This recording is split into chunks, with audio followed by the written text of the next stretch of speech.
coba mencari komposisi yang lebih seimbang ya.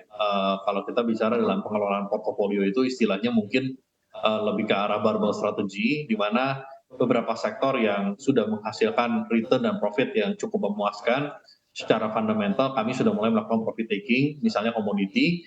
Namun, di sisi lain kami tetap mempertahankan stance overweight karena, faktor-faktor yang tadi saya sebutkan mengenai, commodity price trend di jangka panjang. Namun, kami juga coba melihat, ke arah yang lebih realistis dari sisi misalnya siklus ekonomi yang sudah mulai melambat, ya tentunya kami juga harus mulai mengantisipasi dengan adanya saham-saham yang bersifat defensif, ya misalnya seperti consumer, infrastructure, kami juga mulai sedikit menaikkan porsi cash ya. Tapi di sisi lain untuk kuartal 4 sendiri kami percaya, secara overall portofolio, secara overall trend sebetulnya market masih positif, hanya memang dengan tingkat return yang sudah dihasilkan dari awal tahun sampai sekarang, secara selektif kami mungkin akan mulai melakukan, profit taking dan mencoba beralih pada sektor-sektor yang memiliki valuasi yang relatif masih cukup baik, ya. Baik, Pak Steven artinya ada peluang begitu ya Pak untuk melakukan rotasi seperti misalnya dari untuk saat ini dari sektor komoditas, tapi nanti mungkin ke depannya di sektor yang lain begitu maksudnya? Sangat terbuka. Baik, Pak Steven, tapi untuk saat ini apakah sebetulnya sudah dilakukan? Iya, secara bertahap kami sudah mulai melakukan tentunya tadi Sinta. Jadi memang di beberapa saham-saham yang nature-nya defensif seperti infra, kami sudah mulai infrastruktur ini kami sudah mulai melakukan penambahan, yang mana, sumbernya datang dari, profit taking yang kami lakukan di beberapa komoditi sektor yang sudah memang, secara performance sangat baik di tahun ini. Namun tadi saya, kembali katakan bahwa tidak berarti kami sudah mulai melakukan underweight terhadap komoditi sektor, kami tetap melakukan overweight, hanya saja memang kami sudah memangkas, posisi kami dibandingkan misalnya di semester pertama tahun 2022. Jadi, tentunya secara bertahap kami sudah mulai melakukan dan mengantisipasi, apabila misalnya, katakanlah secara seasonal di bulan November, terjadi, pelemahan market. Kami sudah mengantisipasi dengan melakukan rotasi pada sektor yang defensif dan, peningkatan cash pada portofolio kami.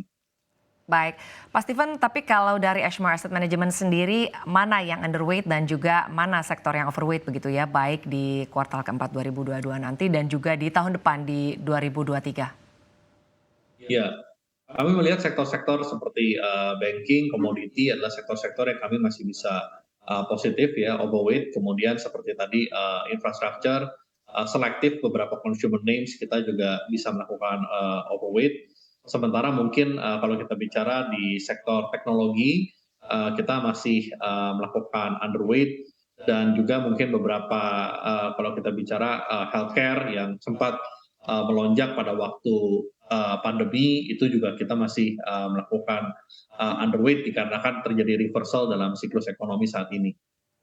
Baik, Pak Steven lalu kita membicarakan mengenai rupiah begitu ya Pak Steven, kalau seperti kita ketahui sekarang kan rupiah terus downtrend begitu ya Pak, terus berada di tren pelemahan begitu. Tapi sebetulnya untuk daya tarik aset keuangan Indonesia seperti apa saat ini Pak Steven?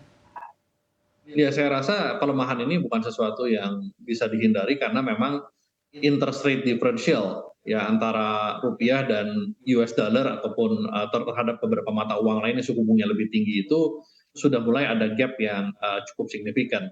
Sehingga, terjadilah pelemahan rupiah. Tapi harus dilihat juga bahwa pelemahan rupiah kita ini relatif, yang paling baik, kalau kita bandingkan dengan beberapa negara berkembang dan bahkan dengan beberapa negara maju.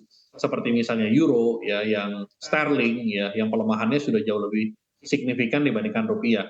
Sehingga di situ ada satu poin, atraktivitas daripada negara kita dikarenakan tahun ini kita terlindungi dengan baik akibat daripada surplus di neraca perdagangan dan current account kita, dan berpotensi masih berlanjut di tahun 2023 dikarenakan, kita nggak melihat tren harga komoditi ini akan mengalami, sharp reversal ya atau penurunan yang tajam. Jadi, harapan kita adalah, liquidity US dollar kita mulai kembali masuk dengan seiring dengan kebijakan BI yang mulai, menyeimbangkan, interest rate kita dengan interest rate di luar, sehingga, kita harapkan pelemahan rupiah bisa lebih, terkendali. Baik, Pak Steven, lalu dari Ashmore sendiri sebetulnya apakah ada rebalancing dari SBN begitu Pak? Misalnya apakah tenornya berubah? Apalagi kalau kita lihat untuk saat ini kan rupiah terus melemah begitu Pak Steven.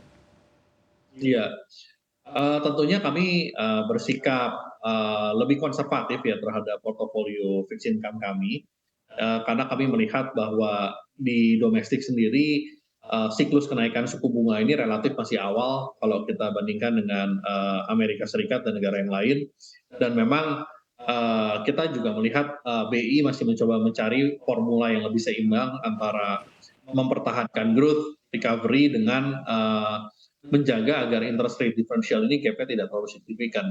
Sehingga ya dalam situasi ini kami memilih untuk bersikap lebih konservatif.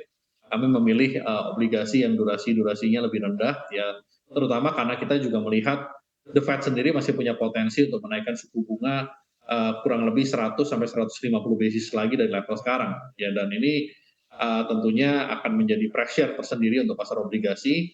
Dikarenakan hal itu ya kami lebih memilih untuk bersikap defensif terhadap portofolio kami dengan investasi pada obligasi yang durasinya rendah.